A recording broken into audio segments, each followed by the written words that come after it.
627 부동산 대출 규제 효과 다했나? 최근 정부가 발표한 627 대출 규제로 인해 서울 아파트 가격 상승세가 5주 연속 둔화되고 있습니다. 하지만 전문가들은 이 규제 효과가 길어야 6개월 정도에 불과할 것으로 보고 있습니다. 즉, 규제만으로는 집값을 장기적으로 안정시키기 어렵고 빠르고 강력한 주택 공급 대책이 반드시 뒤따라야 한다는 것입니다. 만약 공급이 충분히 늘지 않으면 올해 4분기 10월, 12월부터 집값이 다시 급등할 수 있다는 전망이 나옵니다. 이런 이유로 정부는 지역별 상황을 분석하고 빠르면 이달 안에 공급 대책을 발표할 계획입니다. 6. 27 규제 효과가 짧은 이유. 주택산업연구원과 한국주택협회 등의 분석에 따르면 과거 노무현 문재인 정부 시절에도 비슷한 규제를 여러 차례 시행했지만 효과는 길어야 24개월, 평균 36개월에 그쳤습니다. 2005년 노무현 정부의 12구 대책, 다주택자 양도세 중과 종부세 도입 등 2개월 후 반등. 2017년 문재인 정부의 6.19 대책, LTV DTI 강화 2개월 후 반등. 2019년 12.1 6대책, 고가주택 대출 금지 등 4개월 후 반등. 이는 공급이 부족한 상황에서 규제만으로 수요를 눌러도 시간이 지나면 억눌렸던 수요가 다시 폭발하기 때문입니다. 현재 주택 공급 상황.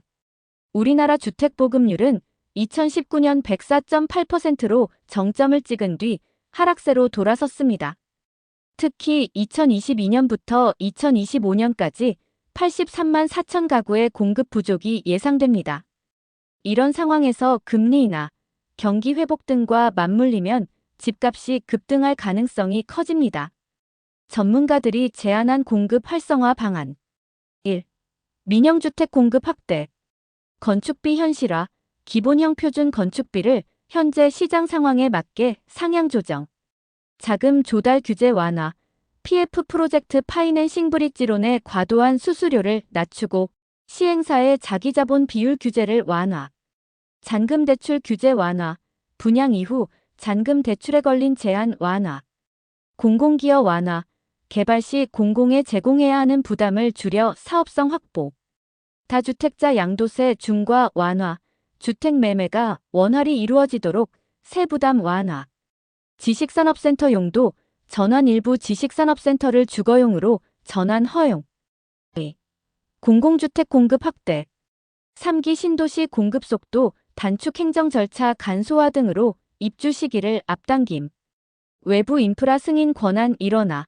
도로, 전기 상하수도 같은 기반시설 승인 권한을 국토부로 모아 절차 단순화. 민간 참여형 공공주택 사업 확대. 공공과 민간이 함께 참여하는 공급 모델 활성화. 주택 형태 다양화, 수요자가 원하는 형태의 다양한 주택 제공. 3. 도시정비 사업 재개발 재건축 활성화. 과도한 개발 이익 환수 완화, 사업성을 높여 재개발 재건축 추진 속도 향상. 재건축 일반 분양분 건축비 현실화, 재건축 품질에 맞는 시공비 반영. 추가 용적률 인센티브, 늘어난 공급 물량에 비례해 추가 용적률을 부여. 정부의 입장. 국토교통부는 지난 23년 동안 주택 인허가와 착공, 실적이 크게 줄어 공급 부족이 장기간 이어지고 있다는 점을 인정했습니다. 이에 정부는 공공민간 임대 시장을 모두 포함한 종합공급 전략을 마련하겠다고 밝혔습니다. 또 단순히 주택수를 늘리는 방식이 아니라 지역별 수요와 상황을 세밀히 분석해 전략적으로 공급하는 방안을 추진하겠다고 강조했습니다. 핵심 요약. 627 규제로 집값 상승폭은 둔화됐지만 효과는 3에서 6개월 예상. 공급 부족 상태에서 규제만으로는 장기 안정 불가. 공급 대책 없으면 올해 말 집값 급등 가능성 큼. 민영 공공정 비사업 등 다방면에서 공급 활성화 필요. 정부, 지역별 맞춤형 공급 전략 마련 중. ABC 헤드라인은 구독자 여러분과 항상 함께합니다.